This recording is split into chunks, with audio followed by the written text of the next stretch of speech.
এই গরমে নানা রকম ড্রিঙ্কস তৈরি করে খেলে কিন্তু শরীরটা খুব ঠান্ডা থাকে। তাই আজকে আমি বানাচ্ছি বাদাম লস্যি।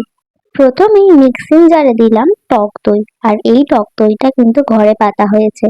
এরপরে এর মধ্যে দিলাম কয়েকটা ভিজিয়ে রাখা আমন্ড আর কিছুটা বাদাম।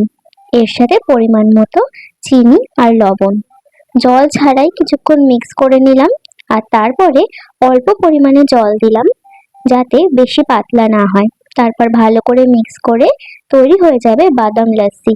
তোমরা চাইলে এর মধ্যে আইস কিউব দিতে পারো, কিন্তু আমি গাঢ় খেতেই ভালোবাসি বলে আর দিলাম না।